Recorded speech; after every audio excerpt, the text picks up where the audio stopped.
Welcome to the Carmudgeon Show. Part of the Haggerty Podcast Network. My name is Jason Cammisa, and that is Derek Tam-Scott. Oh, good for you. I figured it out. I know who I am, even if I don't know what day it is or where we are. Where? In this episode, we talk about Mercedes-Benzes. Surprisingly, there is a Bruno Sacco era Mercedes-Benz. Just like last week. Different one. Different Mercedes. Smaller and less wagony. Yeah. Also more Cosworthy. Yes. Probably a lot slower. And less purple. Didn't we race these cars? No, we raced your wagon. And what one? I don't remember. They were like almost dead even.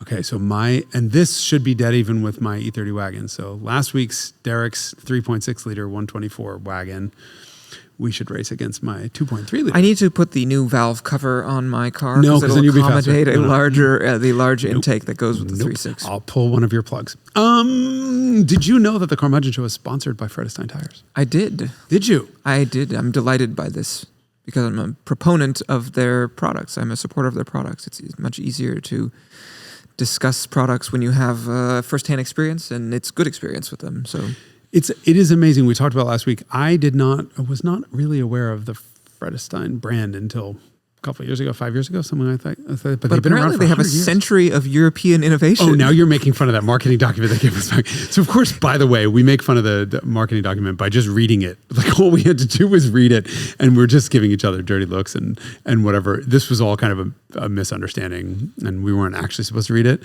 But there was some good information backed by a century of European innovation. Yes. We talked about that. But more importantly, we're just about to experience. Vredestein just sent us a set of tires for my Vangina. Oh. My Jason's Vangina has new rubber in it. New rubber on it. So suited for winter ops. Yeah, we're about to leave to drag my Vangina to Salt Lake City. We're going to do a Toyota Land Cruiser episode, provided that the weather doesn't crucify us. But weather.com is a little bit of an alarmist organization. And while everyone is like, well, scattered flurries, maybe 1 to 3 inches of accumulation over 12 hours over the Donner Pass, weather.com is like, holy shit, batten down the hatches, 6 to 12 inches. And of course, Jake has to do this drive alone in my Vangina from here. It's an 11-hour drive in Salt Lake City. So for the purpose of safety, we called Vredestein and said, would you send us summer-only our compound tires? Because we want to get rid of them. And they were like, probably better. Dispatch Jake. Well, if he doesn't show up, we don't have any camera gear, and I can just take a vacation. Well, the Donner Pass is famous for... Never mind.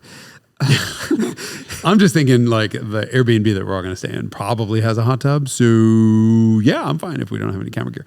No, so we're going to find out wind track. We're going to how well wind tracks do over climbing an almost 8,000 foot grade, and then a lot of other descending. With 33,000 feet of total climb over 10 hours in the car. Whoa. Yeah. That's cruising altitude. Cruising altitude for a 747. My Vangina is going to achieve cruising altitude, and it's going to do it with a set of Vredestein wind tracks. Here's the thing. I don't typically believe in all-season tires. I have purchased they always claim they're actually no-season tires. Well, I always call them no-season. There's a new brand of tire called, hold on. It's not all season. It's There's a new brand it's got the 3 peaks and whatever, blah, blah, blah, blah, blah. And Vredestein doesn't call their all seasons. And no one else does now. They all started using this other, God damn it, whatever. I'm not a tire expert. However, I also don't live somewhere where such things are necessary. This is why I run 4S's all year round. I don't, actually. I will use all seasons here in the Bay Area where it is, we'll see temperatures in the 40s, 30s. I mean, I've seen 20s. But, typically 30s and 40s wet. And I don't want to use summer tires in there. I will use all seasons. I guess the only cars I have that fit 4S's are not daily cars. Yep. So they don't really go out in those conditions anyway. My e-Golf does. So I have really aggressive summer tires on it, but I have Vredestein Quatrax on it for the winter because, number one, they're very deep tread depth. Yeah. They actually hang on like MFers. Like they really do generate a ton of grip. So I enjoy them. They look a little bit more like snow tires. Yeah. But when I lived in a place where there was snow, like there was never an instance where I was driving a car in all seasons, unless there was some sort of, when it happened all the time, all of my cars would break at once and I had no choice. But, anyone listening to this in the Midwest should probably do, or anywhere with snow, look for my old Know It All episode on all season. I don't know if it ever aired. I think we had to kill it for some reason.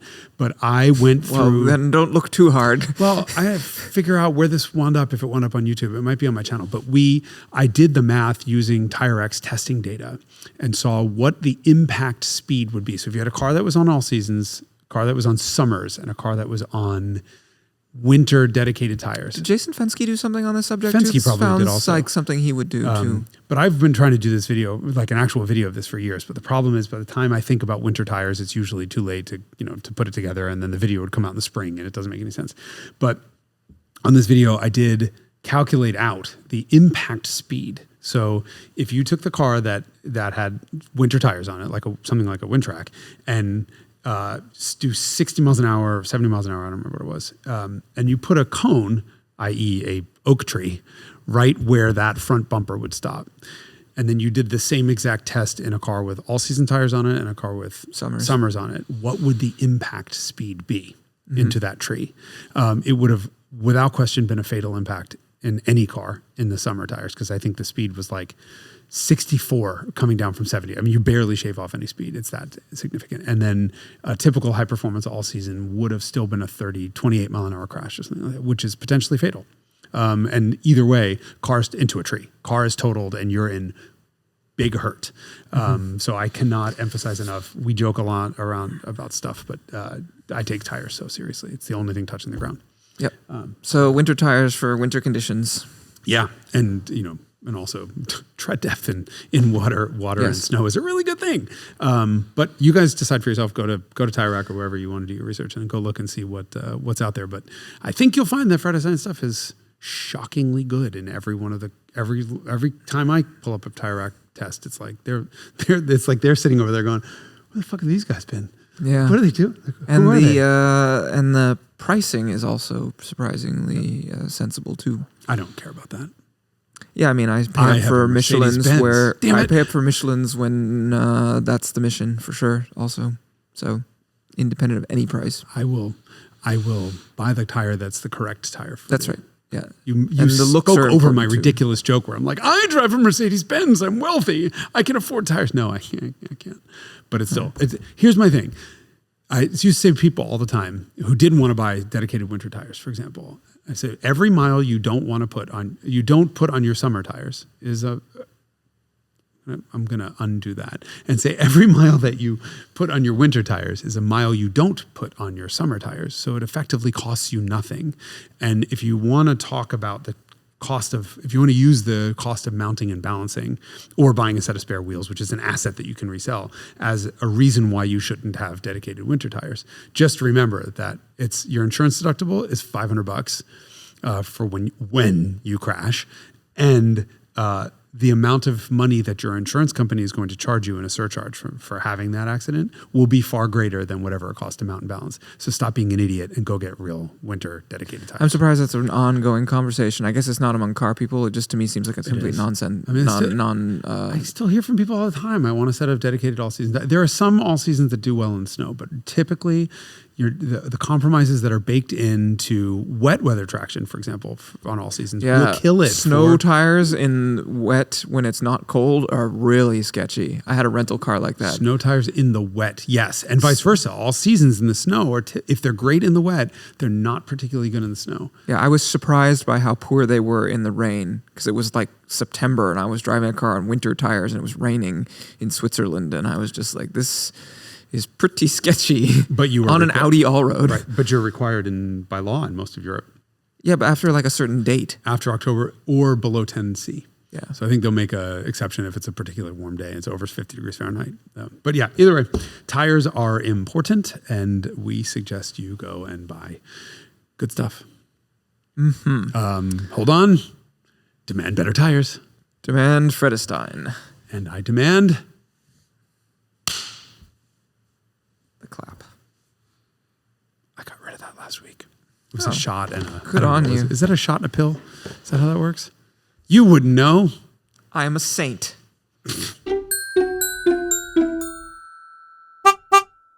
No, it's not the stickers that are on it that's the problem. It's the white content. Yeah, the white batteries. The white plastic. Yeah. Somebody's got to make a white plastic battery. I mean, Ferrari people make the Bottle Clem ones and all the sort of Magnetti Morelli vintage stuff, but those cars are worth good money. So it might be a while before W116 applications. And W201s. If you're listening at home and not watching, we're talking about the battery, the incredible crime against humanity that is the fact that Mercedes-Benz has stopped making the white plastic batteries for their cars. Mm-hmm. And so the battery that's in that 2.316 behind me is 13, excuse me, I just spat at you, 13 years old. I spit in your general direction. Yes. You know that upset. Reference is from Monty Python? No. Oh, no, it's I fart in your general direction. It's even more disgusting. Yes, that's Monty Python. Yeah. So anyway, I'm very upset that I'm going to have to, at some point, I mean, I can't imagine it's going to last that much longer. 13 years is an impressive achievement. Yeah, I would say that Mercedes is, tough. Speaking of Mercedes-Benz, what do you have to admit to us? I have to admit that my business partners and I purchased a Mercedes-Benz product. Shocker. I know. Well, the general objective is for us to have not much money in our bank account at the end of the year, because otherwise it's considered income and then we have to pay taxes on it as individuals. So we had said, how can we possibly solve this problem? So we bought some inventory. And it is a 2008 Mercedes-Benz CLK63. Black Series. Black Series, yes. That part is important. Otherwise, it's like, wow, you guys are really bad at being in the car business if you only had enough to buy a CLK63 regular one, because those are not that valuable. Hate you, right? More or less than usual, or like the same amount? Far more. Oh, I'm sorry. That sucks for you. You're the one who's being hated. I enjoy hating people. Oh, well, then good. You're welcome in that case. Thanks. So you bought a Black Series. We bought a Black Series, yeah. And I know a little bit more about this because there's a rat in my circle of friends who's told me a little bit more about what you did to it. We didn't do anything. What had you done to it? What change had you affected to this car? Nothing yet. But soon it will be transformed. It will transition to... It identifies as a manual. It will identify as a manual after it transitions. Yeah. And how much are you going to sell it to me for? Don't you want to drive it first? No. Okay. I already know. Oh, you already got the... So in preparation H for this event, I went back through my notes and looked up. I drove 3 CLK63 AMG Black Series. This was in May of 2007. This was one of the first press trips I ever went on, and I believe I might have told the story. Good one to start with. So I went on this press trip, and it was to Willow Springs. No and it was kidding. The first time I was ever at Willow Springs, and the first time I was ever on track at a press event. And I was completely and utterly horrified at the horrendous driving and bad behavior of all the journalists, having only ever done HPDEs where things are structured and there are just sort of, there's etiquette and there are things you do. And did I never tell the story? I don't think so. I absolutely left every journalist for dead to the point where I was scared that I was going to crash because everyone was going so slow. And I assumed going to this business that, and again, I'm not a race car driver. I mean, I race a Lemons car. Let's be very clear about this. I thought journalists were all like, knew what they were doing. Hot shoes. Right. I realized this was my great big heartbreak when I realized that all of my peers that who I looked up to couldn't drive a car if their fucking lives depended on it. And so I was just watching no one knew how to figure what a line was. No one knew how to give a pass by. It was just all, everything was just bad except this one car. And this car is like it's everything I have to keep up with this car. And the driver, I don't know who it is. And the driver is like perfectly online in a perfect controlled 4-wheel drift around every single corner. Never a quick correction, never an errant application of the brake pedal. This was like absolute textbook instructor driving around it was just an expert. It was an expert. And I was watching all this other fuckery around me, and I was just fixated on this car in front of me. Literally everything I had, and all I could describe it, how I described it to all my friends was, do you remember when Pepe Le Pew would be chasing the little skunk? Yeah, that's the a cat. that looked like a skunk. Yeah. And the cat was like scrambling and oversteering and skidding everywhere. And Pepe Le Pew was like, "Ga-doink, ga-doink, ga-doink, ga-doink, ga-doink." Well, this Black Series was like that perfectly driven that it looked stress-free, and I was beyond the ragged edge. Like everything I had to keep up. And the car was a fucking monster of a handful. And so finally, the car points me by and I'm like, no, I can barely keep up with you. This is like, I'm going to crash. Like this is no. And I had to go around finally. Like there was no more. I couldn't do it. Like flashers on, point by. So I go by, and now I'm watching the car in the rearview mirror to try to figure out who the hell it is, and B, what I can learn from this amazing driver. And so we go around one more lap and they pit out. And I'm like, no, I missed the pit out signal. So now I have to complete another lap before I can haul ass into the pits to see who it was. And I'm driving in really fast. I'm looking around trying to figure out which car this was. Again, all, basically identical cars. And I see the helmet coming off. Klaus Ludwig. Even better. Denise McLuggage. Huh. I did not know Denise. I had known of Denise and I knew her name, but I did not know she was the founder of Auto Week. She famously dated Miles Davis, and also every race car driver, Steve McQueen. She was stooping for years or whatever. She was 80 years old. I think it was like 80 or 78 at the time, whatever it was. And the helmet comes off and I'm like, oh my God. And she looks over, she winks at me, and I just go get out of the car and I'm like, oh my God. Oh my God, oh my God, oh my God, oh my God. So I finally went over to her and she just introduced herself. Hi, I'm Denise. Very nice to meet you. And I'm like, you're a fucking hero. And she was like, nice keeping up with me. And I was like, no, it wasn't. It was a disaster. How did you do that? And she's like, I've done this before. And just she was just awesome. And it was I loved nothing more than the fact that here I am fighting this monster of a car that I can barely control. And I'm watching somebody who was my grandmother's age just be the most expert driver, and the fact that she was female, and the fact that she was a fucking legend and had the shit to back it up when all of these other legends of journalists just were not true performance drivers. Great. You don't need to be a true performance driver to be a great writer. And that's what I learned. But anyway, that was my Black Series story. Denise McLuggage showed me how it was done in that car. But my impressions of the car were, I almost cried when I had to give it back. It was one of the few cars that I emotionally was like, it's $135,000. I'll never own one. Never. So random, not so random number car reviews. Did I text this to you? I did. So, okay. So on May 15th of 2007, I put 300 miles on it at the press launch. See article, which I'm sure I could find somewhere. Is this thing actually street legal? Stunningly good. True driver's car, fast as shit, sounds amazing, and looks sufficiently German white trash. I love it. Just wish it wasn't so expensive, and it was amazing on track. What I remember... No gripe about the transmission. Wait. Okay, well, we're going to go on a small journey, and then you're going to talk about everything. This is your episode once I hog it for the first half like I did last week. All I remember is I got in the car, and it smelled exactly like the inside of my helmet. There's a Snell smell to it. And I just remember, this is amazing. It had a shifter that was tiny and the best steering I had ever felt in any Mercedes and almost any car I'd ever driven to that point. And I just remember driving it in down Santa Monica Boulevard, oh my, what the fuck is it? This is not a Mercedes. This is not one of these cars like even that 201 where you have to map all of your control force inputs because they're non-linear and whatever. It was just amazing. That was May.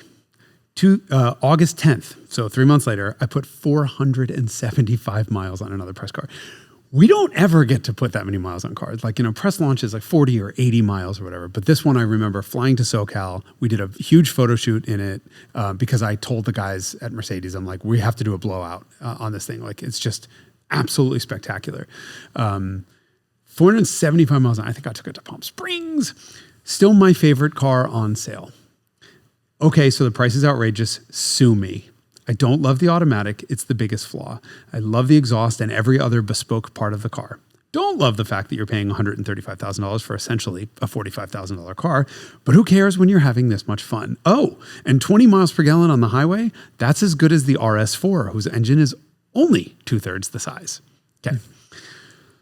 So I come back from that and I'm like, fucking on fire. And I tell everyone in the office, I'm like, you don't understand. It's the best driver's car on the fucking planet. It's amazing. It's this, that, whatever. And I convince Gene Jennings, our editor-in-chief, to let me bring it to All Stars. This is my second All Stars at Automobile. And we would take these cars to the back roads of Kentucky and Tennessee. So we'd like drive 8 or 10 or 12 hours to like have a 2-day thing where we're just beating up these cars on the back road. And it was fall. And it was raining, and there were leaves everywhere. Mm-hmm. And then, so October 9th, 2007. So we are only 5 months since I drove the first car, 2 months after I drove the second one. And I drove it 20 miles. All Stars. What happened to my baby? Oh no. Fumbling for traction on the high-speed twisties, especially in the wet, where the traction light hadn't stopped flashing at 114 miles an hour. The balance is such an asset on the track is a liability on the back roads. I wouldn't turn ESP off if you put a gun to my head. Fast as all bloody hell, but a little too much for these tires on these roads in these conditions. And every downshift under braking in the corners tried to kick the ass out and kill me. So I remember writing that. I drove it 20 miles. The car was just uncontrollable on wet, twisty back roads. And then Gene took it for a drive and got out at lunch and said, we're parking this fucking thing. It's fucking kicked out. Fuck this car. She spun it on a bridge. And she had requested a downshift before a corner, made a turn, almost was through the turn onto like a little like 1-lane bridge, and it downshifted under no throttle, slammed it into whatever second gear or whatever she had requested 10 minutes earlier. Yes. And then looped her, and she was like, fuck this, it's out. And that was my first very embarrassing fail at Automobile, where they're like, your motion's got a little part of you, huh? Transmission ruins the car. And that's the way I still feel. 10 out of 10 car, transmission ruins it. So please tell me what happened. What you did. Because I know what you did. We haven't done anything yet. Mm-hmm. We have driven it from where we bought it to another location. That's it? No. I heard more. Okay, so we bought this car with the intention to swap it to a manual transmission. There is a shop, Matt Kwiek, who was previously a guest on the Carmudgeon show, has, to my knowledge, done the first swaps in the world on CLK63 Black Series. He's done 2 of them. Our car will be the 3rd. And so we bought the car in Jacksonville, Florida, and the whole company flew down there to pick the thing up. Because you need the whole company to pick up a car. Ladies and gentlemen, this is your tax evasion dollars at work. Let's spend a lot of money on a cool vacation. I'm just jealous. This is, yes, it's all for science. Jealous. Matt's shop is in Nashville, and the car was in Jacksonville, and between those 2 cities lies another city called Atlanta, Georgia, which is where Randy Pobst is based. And so I said, hey, Randy, do you know anywhere where we might be able to get this thing on track so that we can get a little bit of data about the performance before and after the transmission swap? And then concurrent with that, I said, hey, Matt, if we can get some time on track, would you drive one of the cars that you've already swapped down and meet us there so we can do a little science? And both... Science. Yeah. Just want to point out, you just called this science. Yes, it's an experiment. You develop a hypothesis, and then you test it. So Randy Pobst was like, yeah, I think we can get some time at Atlanta Motorsports Park outside of Atlanta, shockingly. For both me and my business partner, Taz, is also a racing driver, for both of us to go out and see how these things operate. And so that's exactly what we did. Thanks for the invite. Did you? I don't care. Weren't you busy? I sure, whatever. It's just not the point. I'm just so jealous. You were very busy. Weren't you shooting? I don't care. I was dead. It doesn't matter. I'm just so... Well, once we get the swapped one here, you can drive it and see how it is. As You heard it here first. Please repeat that. Look directly in that camera and repeat it again. Why, Jason, you have my word. Jason, you are welcome to drive the Black Series that has been swapped once it arrives. I can't do. So what did Randy say to you about the two cars? So remember last week when Randy doesn't tell people what he really thinks because he's from the South, he talks about people behind their back. Is he from the South? Well, like he lives in the South. He lives in the South, but he's Southern, and so he says, "Wow, bless her heart." And then says miserable shit behind your back. He said you were an asshole. That you don't know what the fuck. That's because the check hasn't arrived yet, but I sent it out yesterday, so hopefully you had to pay him for this. I didn't have to, but I thought it was the right thing to do. We don't pay him. We just go like, "Here you go, a little tire, a little racetrack." He said the car was a fully adjustable suspension that requires setup. Yes. And that your car required setup. Yes. He said it was scared the shit out of him. Yeah, a handful. Yeah, he said 100 violent snap power oversteer at 110 miles an hour was what he said.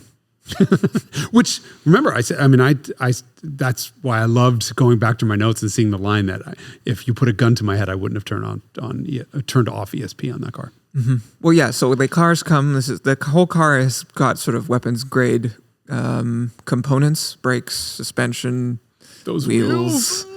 Yeah.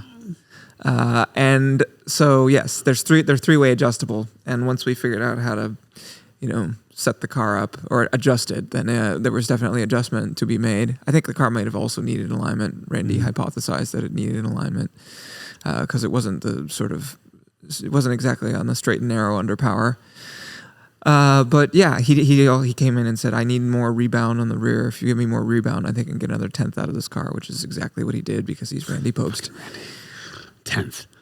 That's ridiculous. But we also answered the question. One of the cars had AS4s on it, and the other one had PS4s on it. So we swapped the wheels between sessions so that both cars ran on the same tire. And we did get an answer to the question of whether the car was faster with which transmission. Okay, so there should not be much of a difference. So gear ratios are different between the two. Yeah, one's right? a 7-speed, the other's a 6-speed. But they're, in theory, the automatic you would think would be faster. If it's got 7 gears, I don't know what the spread is. It's more likely that 6.2 liter had a relatively narrow power band by modern engine 80% standards. of torque at 2,000. But yeah, the torque peak was, I think, 4,600 or something like that. But 80% isn't 90 or know what you'd get in a turbo car. So yes, definitely that's true. But I would suspect that there's probably a negligible weight difference between the two cars.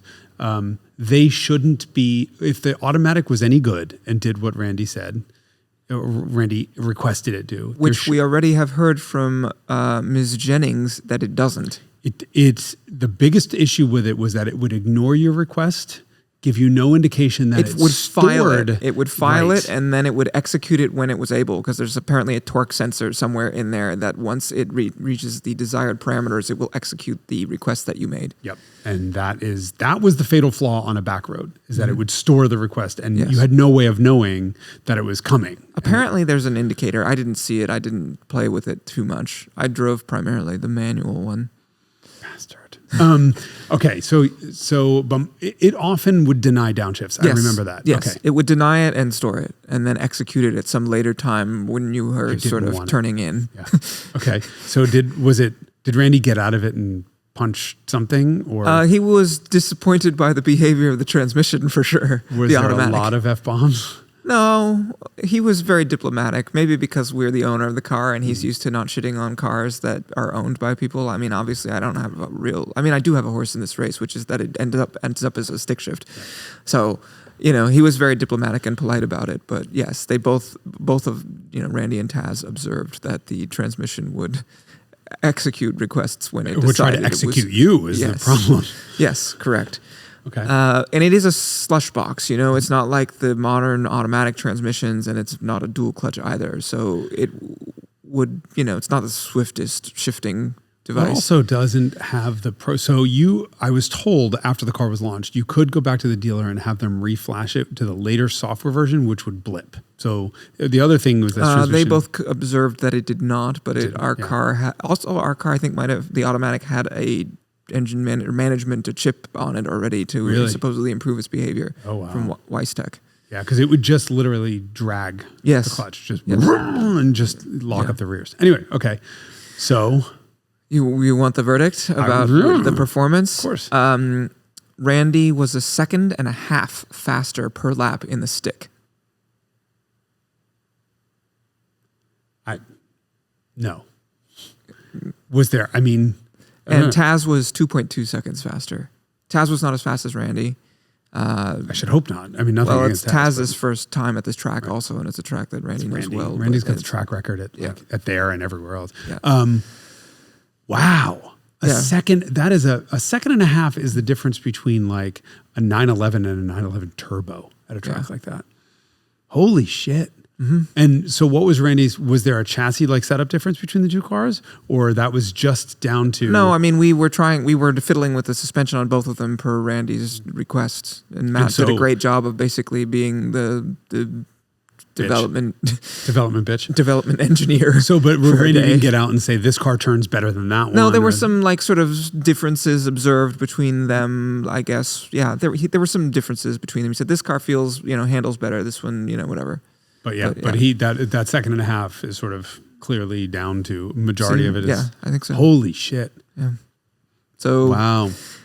And that's just the sort of data. That's the science, right? That's not the like experience or the sort of behavior of the car. So, this transmission originates in another Mercedes that was not ever, the M156, which is this engine, this first dedicated AMG engine, because, well, depends on whether you consider the 4-cam engine from the 80s to be a dedicated AMG engine. No. It's built on a 117 block. Mm-hmm. It's the standard S-Class block with different heads on it. So this engine is the first AMG clean sheet engine that's specific for AMG products. And, they made a bunch of decisions in it that are not things you would put in a conventional production Mercedes. And they never paired that engine with a manual transmission ever in any car from the factory.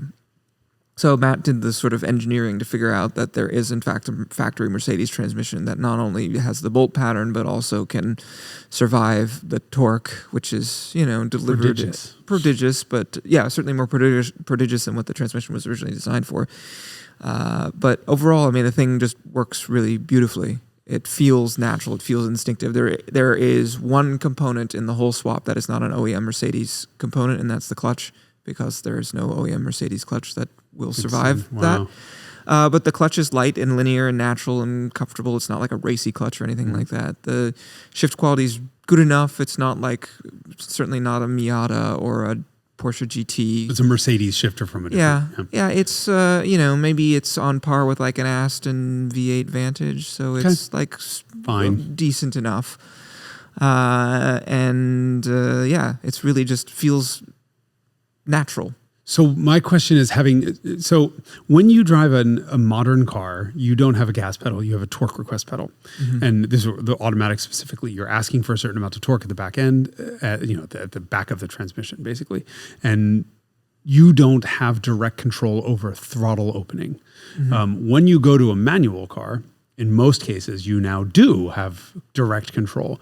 I've never, and no one else who's ever driven this car has never interacted with an M156 with a gas pedal instead of a torque request pedal. Mm-hmm. What's it like?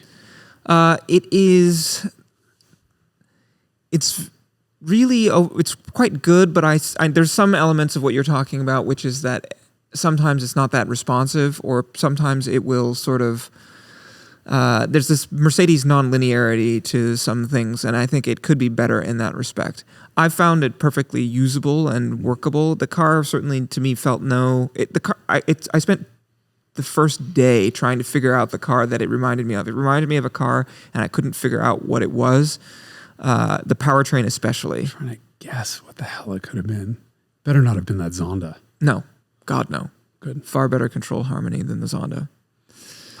I arrived at sort of I arrived at one car that was the actual car I was looking for, and then before that, I was like, I asked myself whether it was this other car, which I had not actually driven, but just imagined, which was, so that car was a Pontiac GTO in terms of the drivetrain, the behavior of the drivetrain. And I was like, that's not what it is. They're really lazy and heavy. Yeah, so that's not what it was. It was an E39 M5, the drivetrain of an E39 M5.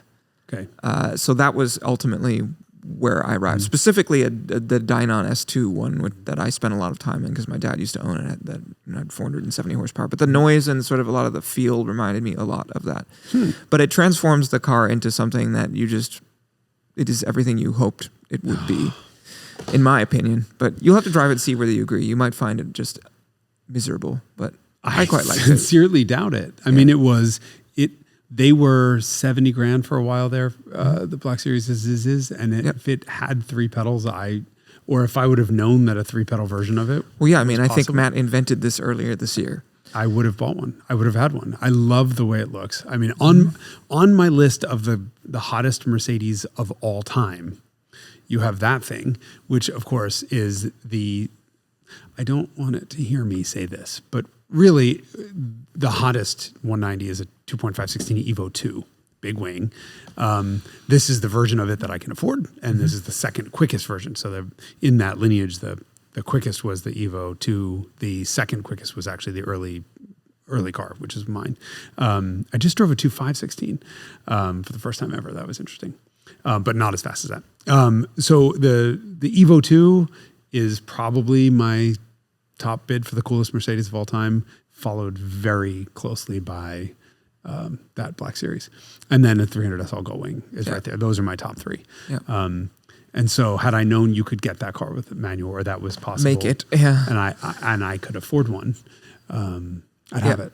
So it's a factory pedals, factory shifter, factory everything except for the clutch. Even the hydraulic lines for the clutch are factory CLK parts that you can buy from Mercedes new still. And we did. It came in plastic. Oh my God. This is a dream car. Absolute dream car. I'm interested to see what your impressions are. I really enjoyed I didn't drive it on track because we had to pay per person that drove, and we decided that Taz was going to be the one to drive it. So I didn't drive it on track, but just circulating in traffic and just driving it around and stuff like that. How was gearing on it? Long or short? It's about the same as the automatic, actually. Okay. So it's reasonably tall for cruising, but it's not, So 67 mile an hour second gear or something like that. Not. Yeah, it's. I don't remember. It's been. You'll think it's too tall. You think everything's too tall. You will think it's too tall. Not everything. You think almost everything is too tall. Yeah. So it was quite the adventure, and it just, I guess it feels very seamless. The ESP was disabled still. I don't know if that's going to be resolved or coded out. There's sort of little stuff like that, but I mean, overall, it feels like a factory product, and it works brilliantly, and it feels like the kind of thing that they should have made from the factory. It absolutely. It's very disappointing that they did not, in fact, do that. So they made 500 of these cars. That was it? Total? Yeah, 500. I think there's 350 in the United States.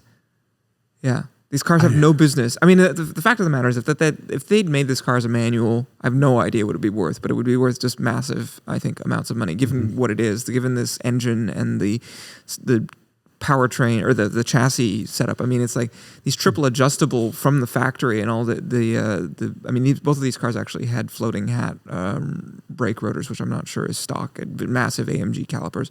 They did suffer a little bit from heat soaking on the brakes. They could have been better at heat rejection. That might also just be the pace.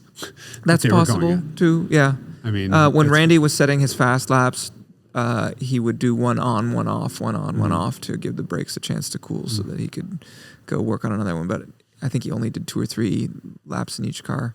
Yeah, it doesn't need much. Yeah. Wow. Dream. Yeah. Dream. And it costs a small fraction of what manual swapping a Ferrari costs as well. That doesn't surprise me. No, I mean, everything with a regular car costs less than a small fraction of what color costs is the one that you bought? Black. I want a silver one. Yeah, I would want a red one, but I think it was 14 or 17 that they made in red, so it's super hard to find. If I remember correctly, the original number of cars they expected to import sold out immediately, and then they brought in another batch. Because I think, I'll have to go back and find my old automobile article. I will have a copy of it. But if I remember correctly, whatever I wrote in that article proved incorrect. They were bringing more than that. Like they did with the original E28 M5. But yeah, it is, all of us, even Taz, Mr. Racing Driver, felt like, I felt like I was like foisting Mercedes-Benzes on my co-founders who are not Mercedes-Benz nerds like me. And so like I sort of suggested it, expecting to have to sort of sell the idea a little bit. And everyone was just like, yeah, that sounds great. So everyone found themselves really liking it. And we're all like, is there a way to keep this? And I was like, well, we can't pay ourselves if we keep it because it's the money that we would spend paying. We don't pay ourselves, or we don't consistently pay ourselves. Instead of that, we put money aside so that we could use it for dumb shit like this. And so we're like, we could keep it, but then we can't pay ourselves. So, I mean, yes, maybe. But one of my clients saw what we were doing and was like, I'm in Atlanta right now. Can I come see? And I was like, sure. So he like came to the track and drove both of them. And he was like, I kind of need this.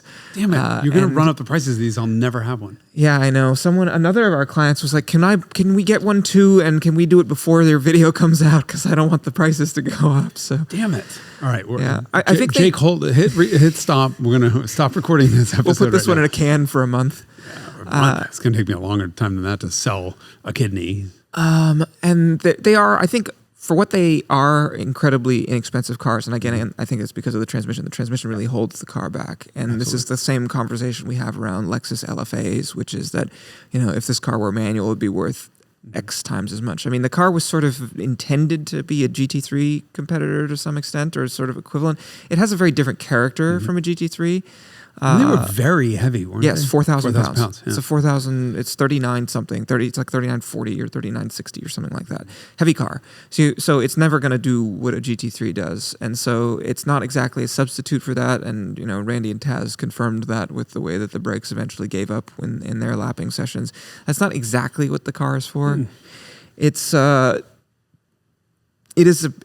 It is a perfect embodiment, especially in manual transmission form, of everything that we have lost in the last 15, 17 years, whatever the number of years it is since that car came out, which is, disappointing for sure. Yeah. How was the steering? 15 years? No, more than that. It's coming up on 20 years. It's coming up on 20. How was the steering? Really excellent. Really? Everybody commented on the steering feel of that car. Damn it. Yeah, so great steering. The brakes in all but the most intense use are really excellent. The ability to set up the car. I mean, the height is adjustable, and you can adjust rebound and compression. And I mean, all that adjustability is always a problem, right? Because if the car is set up poorly, or if it's set up for some mission versus another, like they had it full stiff on rebound on the track, and on the road, you'd probably want a little more compliance so that you can keep the rear wheels on the ground a little bit more of the time. I suppose. And pretty aggressive seats too, right? Yeah, the U.S. cars did not get the full aggressive Euro seats, but the first time I sat in the car, I was like, whoa, they're really aggressive seats. I mean, I'm not sure they're less supportive than the Euro seats, which are basically like Recaro pole positions, but they look less aggressive because the backrest independently adjusts as opposed to being a fixed rake on the bucket seats that they sold them in Europe with. So, but the U.S. seats are really aggressive and perfectly supportive for sure. Like intense feeling. That's the first thing you notice when you sit in the car is like the seats are really aggressive. The steering is quite heavy. It's got a flat bottom steering wheel. It feels the business. It's really like weapons grade industrial stuff. You're like, yeah, it costs $91,000 more, but then you look more. It was only $91,000 more than a 350, than a CLK350. Yeah, they were $135,000 or something when they were 138, something like that, which is still kind of less, depending on mileage, than they cost. I mean, we paid less because our car has 28,000 miles on it, so it's neither high nor low mileage. I mean, there's one on Bring a Trailer with 75,000 miles that is probably live still. No, it will have ended last week if you're listening to this. And then the first one that they swapped had 90-something thousand miles on it. So one of the cars that we were using had 90,000 miles on it. It felt like a Mercedes. They didn't feel appreciably different in terms of wornness. So yeah, it really an impressive demonstration of how much we've lost. Well, I live in that world every day. Yeah. And every day I get into new cars and I just cry. Yeah. But that car is a perfect example of how a transmission can destroy an entire car. Yep. I would have had one. I would have owned one. I mean, it would, and it would have won and it's Automobile like so All-Stars easy to fix, and it has it's all OEM stuff except for the clutch, and the clutch that is aftermarket is Probably natural Sachs and or easier. Some other, some actual supplier that would have supplied it to Mercedes in the first place, right? I forget who makes it. Oh, I don't forget who makes it, but it might be proprietary, so I forget who makes it. Fair enough. I mean, it's a clutch, right? I mean, Yes. There's only so many options that you can run in that thing. So yeah, I want to keep it, and I want them all to be swapped. I mean, it's all we feel also some compunction about whether it's a shame to do this, and whether these cars with only 500 made, like, is this, it is reversible. You are right. It's reversible because you don't have to cut anything, right? That's right. It's righting a wrong, Yeah. and that's the thing is we drove that Sacrilege 911, right? And I love that company named their electric 911 Sacrilege Motors, but you're not that is sacrilegious because you're not righting a wrong. There was nothing wrong with a flat six. That car never. This would be like somebody manual swapping an LFA. I was even thinking that even crazy an Alpha 4C. Yes. Like imagine if that thing had a manual. Yeah. There's guys doing 8Cs now. Alpha 8Cs. It's another one that, I mean, there are so many examples of these. The single clutch automated manual destroyed an entire generation of cars. Mm-hmm. And, I've certainly had people say, well, it's kind of charming to get back in these things like an E60 M5 with that SMG. It's terrible. And yeah, there is something I agree. charming people say about terrible shit. About LFAs. Yeah, people say that about LFAs, and I'm not. No, there's nothing about that transmission that would not be better if it were a manual. That's the actual litmus test. Right. Would you lose anything if you made this a manual? No. You'd lose the requirement to pay for a new clutch every 6,000 miles because the computer fried it because it's dumb. Yes. I think, a Black Series, if I had one and if I had the funds to have it, I would 100% swap it, keep the original automatic and say, here's your piece of shit that Mercedes installed. Yeah, do you want to make a coffee table out of it or take it out back and burn it fire, or use it as a boat anchor? But you keep it with the thing is, if this is a collectible car, whatever, it's reversible. But I can't imagine that would impact the value. I can't imagine in a negative way. A manual swap to me makes the car go from a beautiful piece of automotive art to a car that I want to drive. Yeah, it has incredible presence on the road because of those flares. So wide. It's CLK DTM for the road. Yeah. But I think better looking. The DTM body kit is kind of goofy looking. And those cars were googly-eyed. Yeah. Well, and the flares are funny shaped and it looks like a homemade thing. The wheels are, I think, awful on the DTM cars. They look like aftermarket, Forgiatos or something like that. And also the engine in the CLK DTM is not the M156. It's just a hotted up 113, which is not an AMG engine from out of the box. And instead, this has the bespoke AMG engine, which you finally get to interact with in the cool car with a manual transmission. You're just like, oh, one complaint, the pedals were not close enough together for my needs for heel towing. Okay. Wear bigger shoes. Yeah. I mean, I have narrow feet anyway, so. I mean, and if you look at the lineage of Black Series, so you had an SLK 55 Black Series. They made like 170 of none of which came to the US. None of which came here. That's right. This was the second one. Yeah. The third one was never driven.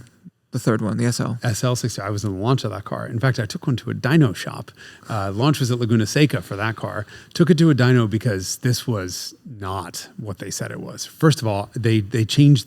They put bigger turbos in it, and they changed a bunch of the engine internals. And the problem with that wretched V12, and I'm sorry if anyone likes that, it's because their tastes are not developed such enough. A bad fucking V12. Only Mercedes could fuck that up. I mean, Mercedes, who can make something amazing out of something terrible, could make something terrible out of something amazing.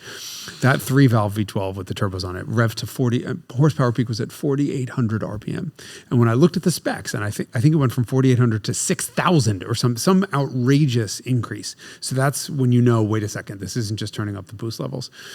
And I took it to the dyno, and I remember it It was rated at 1,000 Newton meters. Yes, because that's the transmission rating max, which is 738 foot-pounds of torque. 738. And I remember it put 1,100 pound-feet to the wheels in top gear. It was... Hello, ZF, or whoever makes their transmissions. What they did, was it a 4-speed or 5-speed? It was a 5-speed. 5-speed. What they did was they clearly fifth gear was strong enough to deal with that amount of torque internally, and obviously the rest of the driveline, by the time you have that small mint of multiplication, the driveline could deal with the torque, and you could watch it as soon as it was in fifth gear, let the turbos just run completely loose, and it was psychotic. And I'm sure and it shifted, by the way, into top gear at 250K.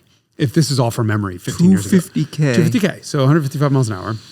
And you know that somebody in Germany was like, if we have not won the race yet against that fucking BMW, on the Autobahn. Now when he hits its limiter, we go, adios, motherfucker, and take off. You know that's what they did. Yeah. So somebody was like, 28 pounds of boost in fifth gear. It was psychotic. And it was so cool you could hear it on the dyno. Like huge difference in turbos. Yeah, super cool. That was a hell of a transformation. But the SL body, it was so stupid. Stupid's a strong word, but it was a little bit weird to start out with a car designed to be a convertible where they just tack welded in effectively a hardtop. So it had all the weight penalty of a convertible and none of the benefits and whatever. And then the one after that. But I do think it's cool that they got rid of the retracting hardtop and welded a fixed roof onto an SL. It was cool, and it was wide body, and it was fast as hell, and it fixed the V12, and it did all this great stuff. But I liked it. I didn't love it. So I loved I never drove an SLK. That's first Black Series. The CLK, top 10 favorite cars of all time. The SL65 AMG Black, I just thought, okay, this is cool. No. And then it's a bang, not a marry. Yep. And then the next one was the SLS AMG Black Series. And that was another complete transformation. That car went from being ill-tuned, not cohesive, not a driver's car, to frankly one of the best driver's cars I've ever experienced. It was transcendent. That's your next swap. Yes, same bolt pattern. You heard it here first. So then I can get my commission off of the sale of that car. Yeah, that SLS Black Series was wow. And then I wish I liked looking at it better. Yeah, me too. But then the C63 because the CLK, Black when afterwards. you look at it, the CLK is so gorgeous. It's just the right amount of aggressive, whereas but a regular CLK, right?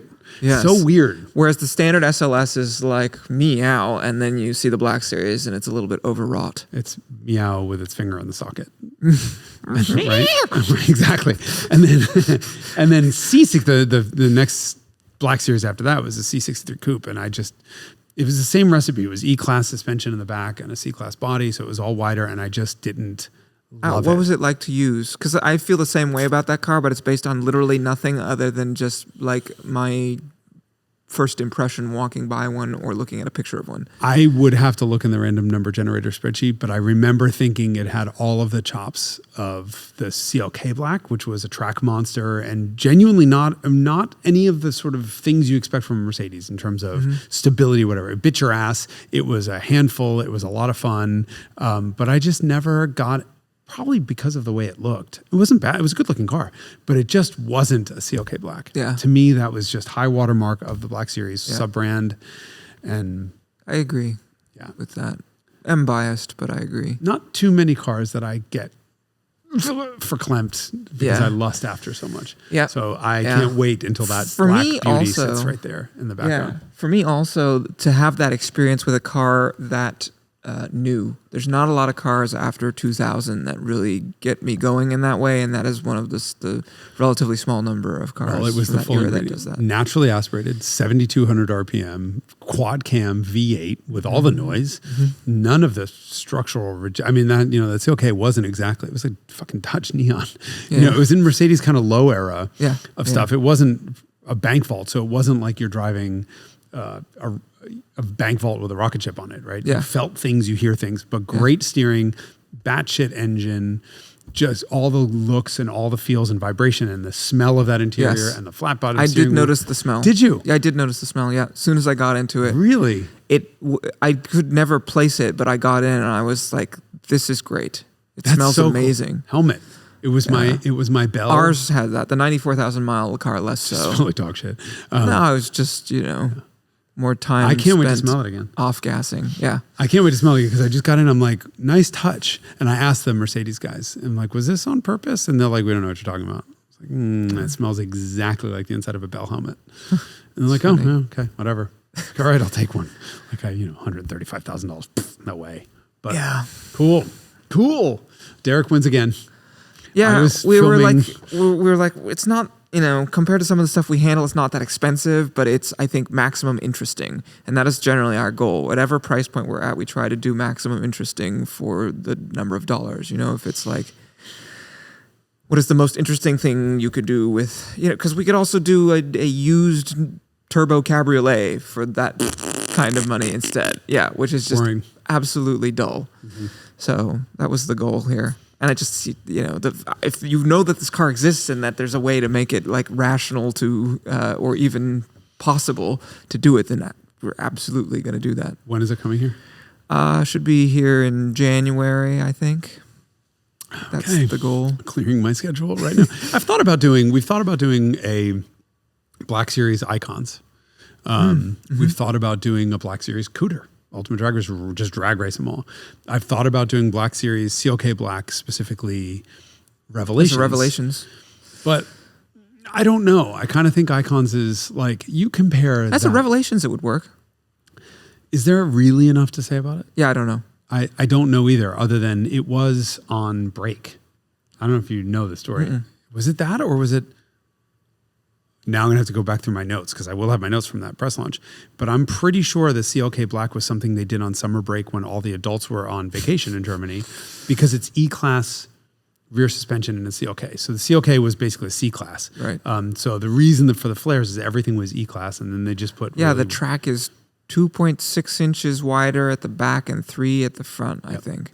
I'm pretty sure this was all a Skunkworks like batshit design project where they said, hey, let's imagine flaring these fenders out to fit E-Class running gear under this. And and the DTM was obviously a thing that they had sort of randomly already made. And so they're like, what if we sort of refined the aesthetics and we have a dedicated AMG engine in it and sort of just take it to the place where it really should have been with all along. Machined wheels. Yeah, the Alcoa alloys.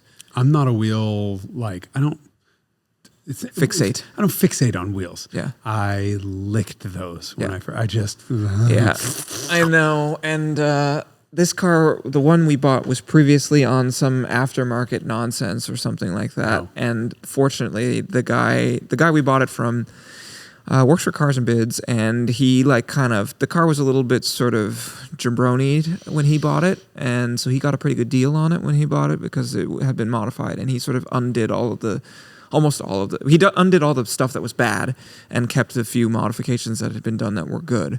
And part of that was putting the Alcoa. They're made by Aluminum Company of America. They make semi wheels and anything that's cool that's made of aluminum. They, aerospace parts. But anyway, these Alcoa wheels are impossible to find now, and that's why the silver car that was swapped already was on. They were actually on CLK DTM wheels because they were looking for Alcoas and they couldn't find any. But then someone was like, "Well, we have these CLK DTM ones. Would that work?" And they're like, "Oh, those are pretty cool too."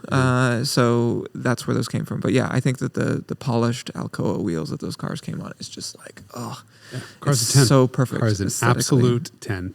I am so jealous of that. Well, I'm looking forward to you experiencing it and seeing if you can find anything wrong with it, because I'm very good at sort of working around dumb shit I have to do in cars, and so sometimes I don't notice stuff that's deficient because I just work around it. And so you may identify things about it that I didn't. I mean, I think the throttle response could be a little bit better, and I wish the pedals were closer together, but I found it difficult to fault otherwise. And it is just a completely transformed car experientially. It transforms the sort of worst part of the car into like a natural, complete feeling package that feels like Mercedes-Benz could have built it. I don't know if I'm going to be able to be objective about it because I have such a fucking hard-on for that car, but I will try. Yeah. I mean, especially if you don't give me a mileage limitation. I mean, some things just take a long time to figure out, and I'll just... no, I'm kidding. We'll give you... well, I don't know. We might take it to the track, actually. What I would like to do is... I don't know if I want that. I want to give it to everybody I know who I think will like it and might buy one, I want to put it in their garage and leave it there. We're planning to do this with one of our clients, is just put it in his garage and leave it there and say, "Come try this, see what you think." Because he's one of those clients who it's someone you want to be happy. It's someone you want to be like, "I thought this was cool. I think you might like it too. We're cut from the same kind of cloth." And so I think it's one of those cars that could You're do a drug that. pusher, is what you are. I am a purveyor of joy. Can you? You're gonna ruin my life because you're gonna let me drive this car that I can't have, and I don't know. We'll see. Who knows? I to be continued in the month of January, February, depending on how long Matt takes to get this done and how long it takes us to get it shipped out and how long it takes to put it in your hands. I love it. I can't wait. So excited. Me too. I wish we could keep it. January is going to be a good month. I ran into a local guy who has a Nissan Leaf. I don't know if you know this. Oh, is this the one that has been de-EV'd? No, it's still an EV up front. Oh, that's right. But it's got a motorcycle motor. Drive. Yeah, it's got a motorcycle drive. motor in the back powering the rear wheels, and then the EV part still powering the front. And because it's an EV, it just doesn't know. It doesn't care. There's a motorcycle engine driving the rear wheels. Yeah. And so it just thinks it's getting incredible efficiency because the electric motor is going so far for so little expenditure. Yep. I've seen this thing. Yeah, it's pretty wild and pretty well done. And he totally just psychedelic. Re-engineered the chain drive. He told me, I ran into him talked for 2 minutes, and then he reached out and he's like, "I'd really like for you to drive this thing and give me some objective feedback." And I'm like, he twists my arm like just 10,000. I don't even know how. It's just so nuts. Yeah. So January is going to be good. I'm very interested to see that thing. I've looked at it quite closely because I saw it at Cars and Coffee once, and I was like, I judged him at Lemons. He showed it the first time I ever in the car was at Concord of Lemons in Monterey Car Week, and I'm like, what in the all things wrong with Jesus is what are you doing? And then he's like, well, I kind of built it home, and then he started explaining it. I'm like because most you lunatic twin engine cars, there's some fundamental issue. Yeah. If in gasoline twin engine cars, there's always this kludged togetherness, which is hilarious at times because. There's a guy around here who has a Twinnie, which is a twin-engined Mini, and it has what are those? It's an R53. So what do those engines make out of the box? 160 horsepower or something like that. So and I think he's sort of tuned it up. So maybe it's a 450 horsepower twin engine Mini, and the throttle pedal is you look at it and you're like, oh my god, this is hilarious because it's sort of engineered to operate two throttles simultaneously, and it's also twin transmission. It's basically the same powertrain installed at the back as opposed to trying to put all the power through one transmission, which is another potential option for twin-engined cars. No, the Bimotori Alfa pre-war Alphas. There were twin-engine Alpha GP cars. We need to stop right now because we need to do a whole twin motor episode because a friend of mine years ago built a Rocco, which was Rocco, twin engine. Never Rocco. Driven a car with two engines I drove before. that.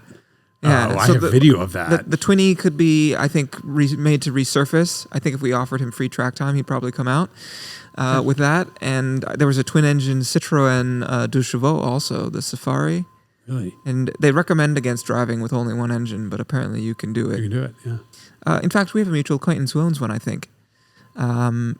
Okay, I didn't know that. No, my buddy who built the twin-engine Scirocco it was just a linkage, and so you put it in neutral, pull the pin, and now you're no longer doing anything to the rear transmission, so it's in neutral, and he just drove it on the front engine, front-wheel drive, and then when he wanted to engage the rear, there was a second starter button, or a second starter switch. Start the second one, put it in neutral. Does it have two tacks like a boat? Two tacks, but VW gauge. Oh, I don't want to. Separate episode, but yes, the Scirocco gauge cluster has a speedo and a tack, and they're the same size. And so he replaced the speedo. So he had two tacks, one front, one rear. Just like a boat. Front engine first, then you start the rear after that. Once the front's running, and they were the same gear ratios and initially the same engine. He then eventually did a 1.8 in front and a 2-liter in the back, so he had slightly different power curves, and more torque in the back, so rear bias. And you could, while you were running, switch off one of the motor or the other. So you could turn off the front motor, get a huge amount of sideways, and then in the middle of the drift, turn it back on. Could you bump start it, or do you need to use the key? It would still be turning. And it would be a drag on it, so it would get you really sideways quickly. Oh my God. And I have a video of it racing my 996. Please, great episode topic for another day. So we're gonna leave now before we keep talking about twins. Well, we got sidetracked a little bit, but yeah. I think you are winning at life. Congrats on that. Thank you. I'm really glad to have experienced this thing, and even if we can't afford to keep it, but it could be a someday thing. And maybe that will make the cars more valuable, because I think it costs the same as a 997 GT3 to buy Black Series, basically. Oh my God. Which is, the first half of the 100s, depending on mileage and condition.